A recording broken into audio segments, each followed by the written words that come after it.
ഒരു ചിക്കൻ കറി ഉണ്ടാക്കാൻ വേണ്ടിയിട്ട് കിച്ചണിലേക്ക് വന്നതാണ് കേട്ടോ. ഒരുപാട് പ്രിപ്പറേഷൻസോ കാര്യങ്ങളോ ഒന്നുമില്ല. എല്ലാം വഴറ്റുക, ചിക്കൻ ഇടുക, കുറച്ച് തേങ്ങാപ്പാൽ ഒഴിക്കുക. അപ്പോൾ ഇന്ന് ഞാൻ എന്തായാലും കളമശ്ശേരിക്ക് പോവുകയാണ് കേട്ടോ. നാളെയാണ് നമുക്ക് ഫ്രീ ടിക്കറ്റ് കിട്ടിയ ആ ഫിലിം കാണേണ്ട ദിവസം. അപ്പോൾ കളമശ്ശേരിയിൽ നിന്ന് എല്ലാവരും കൂടി പോകാമെന്നാണ് കേട്ടോ പ്ലാൻ ചെയ്തേക്കുന്നത്. അങ്ങനെ പിറ്റേ ദിവസം രാവിലെ ഒരു ചായ കുടി പരിപാടിയിലാണ്. വീട്ടിൽ നിന്ന് അത്യാവശ്യം ഫുഡും കാര്യങ്ങളൊക്കെ ഞാൻ ഉണ്ടാക്കി കൊണ്ടുവന്നിട്ടുണ്ടായിരുന്നു കേട്ടോ. രാവിലെ കോൾഡ് കോഫിയും ന്യൂട്ടലിലൊക്കെ കഴിച്ച് ഹാസിമ കളിക്കാൻ വേണ്ടിയിട്ട് ഇറങ്ങിയിട്ടുണ്ട്. അപ്പോൾ ഞാൻ ബീഫ് കുറച്ച് വേവിച്ച് കൊണ്ടുവന്നിട്ടുണ്ടായിരുന്നു. അതെന്തായാലും റോസ്റ്റ് ചെയ്യാനും ഉച്ചക്കത്തേക്ക് ചോറ് വെക്കാൻ വേണ്ടിയിട്ട് അരി അടുപ്പത്തിട്ടിട്ടുണ്ടായിരുന്നു. അപ്പോൾ പെട്ടെന്നാണ് ടൈക്കാട് ബ്രദറും വൈഫൊക്കെ വന്നത്. അങ്ങനെ വെള്ളയപ്പവും ചിക്കൻ കറിയും ബീഫ് റോസ്റ്റൊക്കെ ആയിട്ട് അവർക്കും ഫുഡ് കൊടുത്തു. വൈകുന്നേരം ഫോറം മാളിലായിരുന്നു കേട്ടോ ഫിലിം എന്തായാലും ഒരു ആവറേജ് ആയിരുന്നു കേട്ടോ. പക്ഷെ ഇന്നത്തെ ഹാപ്പിനെസ് സിനിമ കഴിഞ്ഞ് കഴിയുമ്പോൾ ഈ ഒരു മുതൽ വരുമെന്ന് പറഞ്ഞതാണ് കേട്ടോ.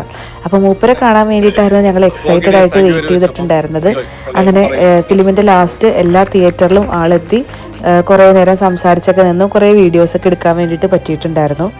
ഫോറം മാളിൽ ഞാൻ ഫസ്റ്റ് ടൈമാണ് കേട്ടോ വരുന്നത്. ഇവിടുത്തെ ഫുഡ് കോർട്ട് ഒരു രക്ഷയില്ല കേട്ടോ. നല്ല അടിപൊളി വൈബായിരുന്നു ഇവിടെ. 7:30 മണിയൊക്കെ ആയപ്പോഴാണ് കേട്ടോ നമ്മൾ ഫിലിം കഴിഞ്ഞ് ഇറങ്ങിയത്. ഡിന്നർ കഴിക്കാൻ സമയവുമായിട്ടുണ്ടായിരുന്നില്ല. അങ്ങനെ നമ്മൾ മെക്ഡൊണാൾഡ്സിൽ കയറി ഐസ്ക്രീമൊക്കെ കഴിച്ചിട്ട് 8 മണിയായപ്പോൾ ഇവിടെ നിന്ന് ഇറങ്ങിയിട്ടാണ്. അങ്ങനെ പോകുന്ന വഴി ഷവർമയൊക്കെ കഴിച്ച് ഒരു 9 മണിയൊക്കെ ആയിട്ടാണ് വീട്ടിലെത്തിയപ്പോൾ. അപ്പോൾ ഇന്നത്തെ വീഡിയോ ഇത്രയൊക്കെ ഉള്ളൂ. നാളെ കാണാം.